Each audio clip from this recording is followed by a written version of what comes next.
Юу гэж яг эндээ би ер нь говь соёл хээрийн бүсүүд бид нар сольжтын судалгаа, газрын доройн судалгаа нэлээд явуулдаг.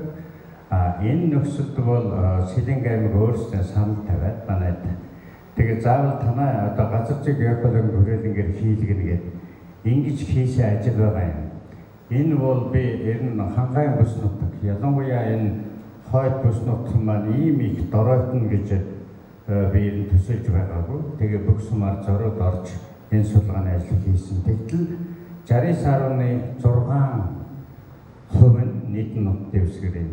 Ер нь нэг солилцсон зэрэгэл байдгийн сул дунд хүчтэй, нэн хүчтэй гэж энэ одоо ийм одоо газрын доройд орсон байна гэсэн юм дүгнэлт бол гарсан. Нэлээд ер нь анхаарал татахгүй хэмжээнд байна шүү гэдгийг бол энд хэлэх нь зөв баг. За тэгээд миний энэ илтгэлийн гол агуулга бол энэ байна. Өөрөөр хэлбэл экосистемийн өөрчлөлтүүд сэвдэг маань яаж яана, хөрс маань хааваа, нургамал маань ямар байна гэдэг ийм дүгнэлтүүдийг бид нар экосистемийн хүрээндээ гой гэд бүгдийг одоо үзсэн. Хоёрдугаараас бол уур амьсгалын өөрчлөлт. Энэ Сэлэнг нутагт бол маш их одоо хүчтэй нөлөө үзүүлдэг юм байна. Түрүүн бидний итгэгч нар бол одоо янз бүрийн үйлдвэрлэл одоо энэ одоо мод тарих тэр модны хүрээнд ч гэсэн ийм ажлууд бол хийгдэж байгаа. Гэхдээ бидний хамгийн гол хязгаарлага энэ хүчин зүйл маань бидний хөгжлийг энэ уур амьсгалын өөрчлөлт байгаа. Тэгээ газрын бүр хүч бол маш их өөрчлөгдсөн юм байна. Тэгээд элсжилт өөрөөр хэлбэл солилцолтын гол тодорхойлолтын дээрээ хөрсчин энгийнээр ойлгуул хөрсчин элс бол хүчиглийг л солилцолт гэж байгаа юм. Тэгэхээр элсчин талбай бол маш их ийм нэмэгдсэн хөрсний бүр хүчнээр өөрчлөгдсөн ийм байна.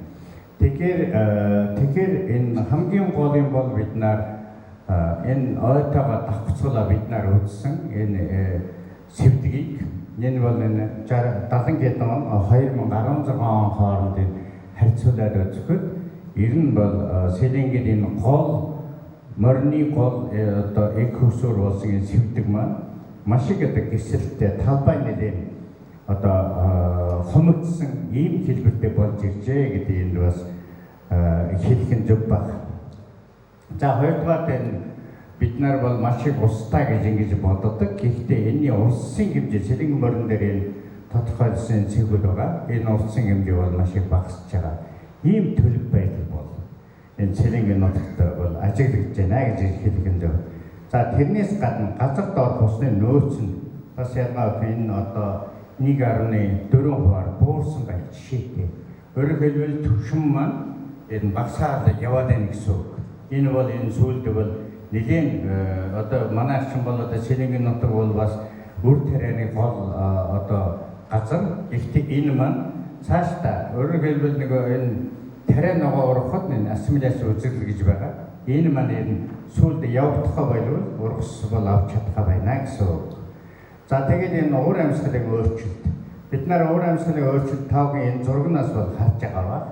Энэ маш их хуурайш хандлага руугаа явж байна. Кишнийн хангай бүс нутагч гэсэн. Тэгээд зэрэг энэ одоо ялангуяа энэ яга хуурайшд байна гэхэд зэрэг 29 одоо 30-аас 33 градусын хооронд ургамал ногоонороо шууд стрестэнд ордог ийм өсөлт дэлхийд дахинд явагдаж байгаа.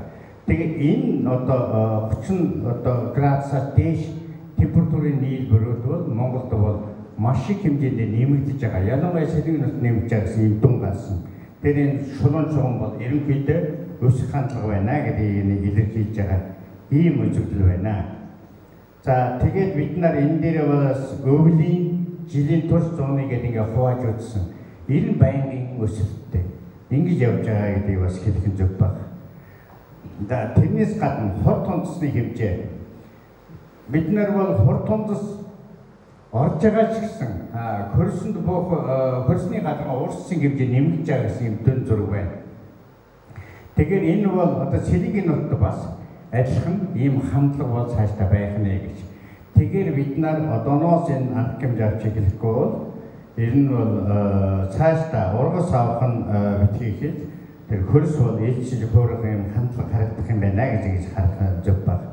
За тэрнээс гадна энэ газрын бүрхэмжийн өөрчлөлтүүд Түрүүний миний хэлсэн тэр сэвдэг гэдэг энэ бүх одоо газрын бүрхөвчийн өөрчлөлтийг 2 оноор бол харьцуулаад үзсэн юм дүн байгаа. Тэгэхээр үзгээр энэ дээр бол 375 одоо километр квадрат талбай ойрчин одоо устж өгөө болсон байна гэж хэлэх нь зөв баг. За тэрнээс гадна илчиж байгаа газар бол маш их байгаа юм байна гэж энэ тоогоор бол гарч ирсэн. Энийг бол би бас танилцуулсан гэж хэлмээр байна. За тэгээд шатсан ойн хэмжээ бол нэлээд нэмэгдсэн. Газрын бүрхөвч бол нэлээд өөрчлөлттэй байна шүү л гэдэг энийг хэлэх нь зөв баг. За тэрнээс гадна энэ нөгөө газар ашиглалтын төрлүүд байгаа. Ялангуяа төв суурин газрууд бол одоо замбрааг одоо замаас авсуулаад маш их одоо газар электрибдэрт орсон ийм дүрдэр бол байна. Тэгээ энэ сумаараа гаргаж ирсэн байгаа. Энэ бол би зөвхөн товч ярьж байгаа болохоос биш 2 бод тайлан байгаа. Аймагт бүх сумандаа хүлээлгэж өгсөн. Тэгээд энэ дээр бол бүр зургаараа ингээд гаргасан байх жишээтэй. За тэрнээс гадна маш их элссэн юм талбайнууд бол ажиглалтаар эхэлсэн байна. Энэ бол ер нь бол сүүлдээ бол гамшиг болно гэсэн үржил шүмгэл болж байгаа гэсэн үг байхгүй. Тэгээд энэ бодоод үзэхээр энэ 2003 он 2018 он гэдэг ингээд харьцуулаад үзэхээр бараг 30-40% нь элч процесс бол маш хүчтэй явагдаж байгаа.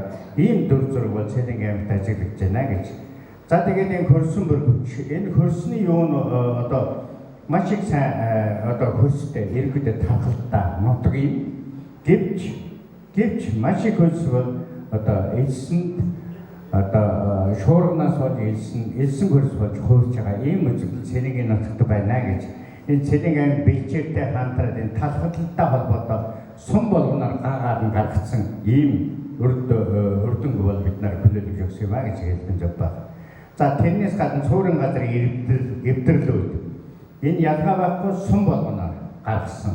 Ялангуяа анхаарал татах дээр мандал одоо скватрын өөр энэ маш их хэмжээний ийм одоо төв суурин газрын электрибдэрт олсон ийм дүр зураг байна гэж хэлэх гэсэн. За тэрнээс гадна тариалангийн талбай нь одоо доройтлол. Тариалангийн талбайн хөрс үндсэндээ үржил чимэн маш их хэмжээгээр буурч байгаа ийм дүр зураг харагдаж байна. За тэгээд эндийн үндслээд бид нар бол газар ашиглалтын одоо ялгууртаа нөхцөлд хүрээлэн буюу орчин яаж ч өөрчлөж гэдэг имийг суур судалгааны төслийг ноднонгоос хойш хэрэгжүүлж байгаа. Бид нар ноднон энэ дээр бас нэг сургалт энэ төр зохион байгуулсан юм байгаа юм. Тэгэхээр эндээс үзгээр энэ тариалангийн талбай хуучин атар газар тариалангийн талбай нэмэгдээд байгаа. Тэгвэл компаниуд энэ тариалан талбайгаа тойруулаад ингээ хаглаад байгаа юм үзэгдлүүд бол байна. Тэгээд тариалан талбай нэмэгдэж байгаа ч гэсэн энэ өржил шимэн ялангуяа давчралтын хэмжээ бол нэлээд ахиу болох ийм шинж бол ажиглагдаж байна. Тэгэхээр энэ цаашдаа бид нар энэ тариагаа цаашдаа тогтвор авъя гэж бодож байгаа бол энэ хөрсөнд анхаарахгүй энэ болох байсан байна гэдгийг бас хэлэх нь зөв баг. За энэ миний түрүүний хэлсэн авцам эвдэрл. Ялангуяа бид нар сумын төв рүү орох наацаа одоо би жишээ болгож нэг хэдхэн сумыг авсан. Маш их хэмжээний эвдэрэлтэй газар. Энэ бол одоо ийм газрын ангил байхгүй. Энэ бол бэлчээр гэдгээр явжтэй. Тийм учраас энэ бол талбайд хасагдахгүй явж байгаа. Тэгэхээр энэ доор хаана ямар байна гэдэг зэрэг мандал сумдар бол 110.8 газар километр квадрат газар бол эвдрэлд өртсөн байна. Сумаараа гарцсан байх жишээтэй. За тэрнээс гадна уулуурхайд эвдэрсэн газар за ерөө хөдөр 2 бол нэлээд өндөр хувь эзэлж байгаа ийм дүр зурагтай байна. За энэ бүгд саяны миний хэлсэн энэ хөрсний эвдэрлүүд ямар шууд зэрэгтэй байна гэдэг хүснэг төр бол гаргацсан ийм байгаа. Тийм учраас энэ цаг байгаа учраас энийг би одоо та бүхэн бол илтгэлийг авч үзэж болно. Сум болгон дээр илчсэн газар хэдэн одоо талбай эзэж байна уу? Тэрнээс гадна төв суурин газрууд ямар шууд электрибдэрт өртсөн байна гэдэг бүр тоогоор гарчсан юм байх жишээтэй. За миний түрүүний хэлсэн зургийн хэлбэрээр сум болгон дээр энэ байгаа. Өнгөөр нөгсөн байгаа. Тэгээд энэ дээр та бүхэн энэ бол байгалаас айлж уучлын газар сонирх гэж байгаа улсууд байвал сумын засаг даргын томгийн газар энэ тайлбаруудаа бол бид нар хүлээлгэж өгсөн байдгийг. Тэгээд энэ дээр та бүхэн бүгдээрээ нэг бол сонирхож үзэж болно. Өөрөөр сумыг бол. За тэрнээс гадна ургамал. За энэ ургамал бол маш гамшигын хэмжээтэй хөрсөн ийм байна гэдгийг шулуухан хэлэх хэрэгтэй. Ягаад гэвэл одоо англиар bad plant гэдэг одоо манайхаар бол нэг мал идэж болохгүй гэдэг юм да. Тэгээ бэлчээрийн голлоо хормол баг өсцөж өгөө болсон гэж хэлж болно. Тэгээ дандаа шаржийн төлөв ургамлууд бол нэлээд их хэмжээгээр энэ нэмэгдсэн ийм хандлагатай байна. Түүнээс гадна тосгоо бүргэс гэдэг энэ шилбэхаан жүжигдэг 1 м квадрат хэр зэрэг ургамал байна вэ гэдгийг ургамлын дотор нөгөө төрөл зүйл нь маш их хэмжээгээр багассан ийм дүр зураг бол Цэлэнг аймгийн хэмжээнд тэжигтэй байна гэдгийг энэ бид нар тэгээд дороодлыг сум болгоноор ингэж гаргаж өгсөн байгаа. Энэ улаанаар тэмдэгсэн маш их дороодсон газрууд гэж ойлгож болно. Тэгэхээр энэ сум болгоноор ингээд зургнуудыг гаргаж өгсөн юм байна. Тэгээ тавхан энэ ургамалжилт ерөнхийдөө бид нар бол бэлчээр гэж ярьж байгаа. Тэгээд энэ бэлчээрийн тал бол баг мал идэх баг ургамал цаашдаа бол ер нь бол хомсдох тийшээгээ явж байна гэж харах ёстой. За тэгээд миний түрүүний хэлсэн ургамалжилтыг судалдаг тусгайлан арга зүй бий. Энэ арга зүйн дагуу ямар ургамал хаана байна? Ямар хэмжээндээ дороодсон бай. Саяны зураг дээр өндөсөн тоо баримт нь энд харагдаж байна. За дараагийн. За тэгээд энэ зургийн гаргач тоо. За тэгээд нийгэм эдийн засгийн байдал өөрөөр бид нар бол энэ бусдад тариалан эрхэлдэг мөртлөө ямааны тоо маш их байд юм билийг сонирхолтой. Тэгээд нэргийн ямаа бол одоо юу гэдэг юм бэ? Энэ бэлчээрээ малчга байлгүй яг. Гэхдээ энийг бас жаахан зогсуулт хийхгүй бол малын тоо бол нэлийн ихсэн юм хандлага бол энэ бол харагдаж байгаа. За дараагийн дандаа өсөлттэй байгаа байхгүй юу? Тэгэхээр энэ дээр бид нар цаашдаа нэгэнтээ газар тариалангийн аж ахуй байнгын эрхлийг би одоо яг энэ газар тариалан гол одоо эрхлэн бусдын одоо юу гэдэг фермерийн аж ахуй тэр иргэдийн хурал танилцуулж фермер аж ахуй төлбөр хөгжүүлнэ гэж одоо хэлж явах шиг байсан. Тэгэхээр зэрэг энэ чиглэлрүүгээ бид нар бол нэгэн хүчтэй явахгүй бол тэр чигтээ бэлчээрийн мал аж ахуй ер нь цаашдаа энд бол баг боломж ер нь хомс болох шинжтэй ийм байна шүү гэдгийг бас хэлэх зүйл байна. За дараагийн явууч. За тэгээд энэ бүгд миний саяны хэлсэн хөрсний, ургамлын, тэр сэвдгийн, тэр ойн дороодлыг одоо бүгдийг давхцуулаад энэ сүлжтэй үнэлгээ хийдэг. Тэгээ бидний судалгаа авсан цэгүүд нь тэр хараараа харагдаж байгаа. Бид нэр 2 жилийн судалгаа хийхдээ дээж авсан цэгүүд нь. Тэгээ тэрүүгээр үзэхээр та бүхэн дээр хараараа улаанаар тэмдэглэсэн бол маш хүчтэй сүлжсэн гэж ингэж хэлж болно. Энэ олон улсын ангиллын дагуу. За тэр ногоон бол арай сүлжөөгөө тэр шаргалдуу өнгө нь бол сул сүлжсэн гэдэг ийм одоо олон улсын ангилл бий. Энэ ангиллын дагуу хийхэд бол та одоо Цэлэнг аймгийн бүс нутаг нэг иймэрхүү мэйтэ харагдаж байгаа юм. Тэгээд энэ нийт нутаг дэвсгэрийн 69.9% гэж байна. Бараг 70% нь сүлжсэн гэж ийм одоо газар нь дороодсон гэж ингэж үзэж болохоор байгаа. За энэ бүгдийг бид нар бас ялгаагүй сум болгоноор гаргасан. Сум болгоноор өөр ингэсэн тав байдаг. За дараагийн. За тэгээ бид нар бол энд тэмцэг гэхээр энэ ийм арга байна. Ялангуяа Монголын төр засгаас бол тэрбумд үндэсний хөдөлгөөнийг санаачлаад ингэ хэрэгжүүлжээ. Энийг гол хэрэгжүүлж байгаа аймаг маань ер нь тарь цугласаар бол маш хүчтэй одоо нөлөө үзүүлж байгаа аймаг маань Цэлэнг аймаг байна. Тэгээд зэрэг энэ бүгдэн дээрээ бид нар бол сайн эхний зургийг гаргаж байна. Тэгээ бид нар энэ дээр бол бас арга байна гэж би хэд технологи тавтай танилцуулъя гэж бодлоо. Тэгээ энэ бол бид нар энэ Дархан аймаг Орхон цомд байгаа Бэрэн толгой гэдэг нэг баг бий. Энэ нутагт бидний бол одоо нийтдээ 50 га талбайд судалгааны төв байдаг. Энэ төвдөө бол бид нар ойн зурвасны бүтс нь ямар байх вэ гэдгийг бид нар одоо судлаад ингээд ерөнхийдөө дөөн шийдлэг бол гаргасан юм байгаа. За дараагийн. За тэгээ бид нар бол тэрнээс гадна та бүхний энэ нэг зарим сумууд дээр агро ойжуулалтын чиглэлээр тэрбумодны гол үсэл санаанд хүртэл олсон одоо чинь сумын салхины одоо салхи юм уу одоо эсхийн нүлтэй хамгаалах ойн зурвас байгуулалтаа нэг сумд нэг 50 га юм уу тэгээ хүнсний одоо хангамжтай холбоотойгоор 100 гагаар ингээ хийе гэж ерөнхий төлөвлөгөөнд бол туссан байгаа. Тэгэхээр энийг бид нар бол одоо газар дээр өмнө говьд хийсэн нэг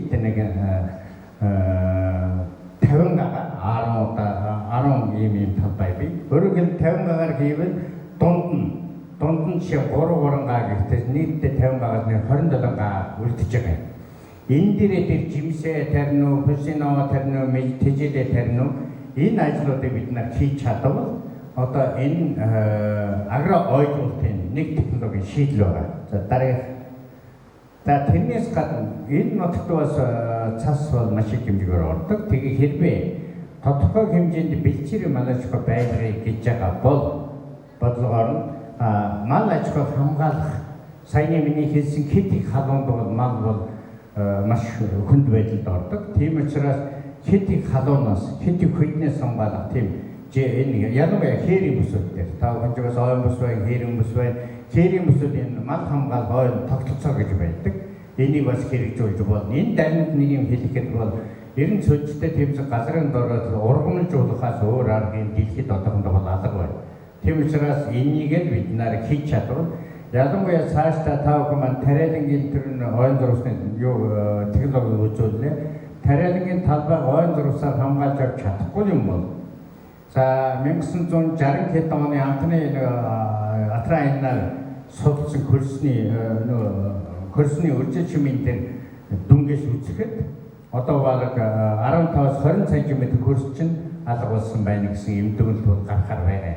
Энэ бол албан ёсны биш болохоор би зөвхөн мэдээлэл маягаар энд бол өгчий. За дараагийнхаа. Тэрнээс гадна энэ голын тохойнуудад жимсгний аж ахуй хөгжүүлэх боломж бол Монголд бол байна. Энэ газар дээр хийгдсэн юм ажлууд. За дараагийнх. За агро ойжуулалтын дахиад нэг төрлүүд байгаа. Энийг бид нар бол одоо төрлүүд энэ ховд аймагт хэрэгжүүлсэн төрлүүд энэ одоо өмнө гол тайвны гуулын өсөлтийн системд түшгэлж хэрэгжүүлсэн одоо технологийн шийдлүүд нь энэ ховдын буян хоолыг түшгэлж хэрэгжүүлсэн технологийн шийдлүүд нэг байж байгаа жишээтэй. За дараах.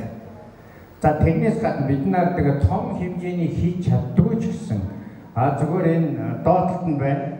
Булга шанд эсвэл гүний худгийг одоо гол уснаас хол усад байвал гүний худгийг ашиглаад жишээ нь агро ойжуулалтын технологи хэрэгжүүлээд ер нь сольжилтөд тэмцэх газрын дороодлыг одоо бууруулах ийм ажлууд бол дандаа хүний орлогыг нэмэгдүүлж явах хэрэгтэй. Энэ агро ойжуулалтын төслүүд бол шууд орлого нэмэгдүүлэх ийм төслүүд байгаа. Тийм технологийн шийдлүүдийг бол бид нар бол хийцэн төрсөн юм байгаа. Одоо энийг бол шууд хэрэгжүүлэх юм боломж байгаа гэж энд хэлхийг одоо хүсэж байна. За ингээд анхаарал тавьсан та бүхэнд баярлалаа. За энэ төслийг дэмжсэн Сэлэнгийн аймгийн засаг даргын тамгын газар, байгаль орчин аялал жуулчлалын газар, ялангуяа одоо ахлах мэргэжлийн Сэнгэн заяата энэ Сэлэнгийн автомын сууж ах шиг байна. Энэ баярлсан талархснаа бас илэрхийлье гэж бодож байна. Баярлалаа.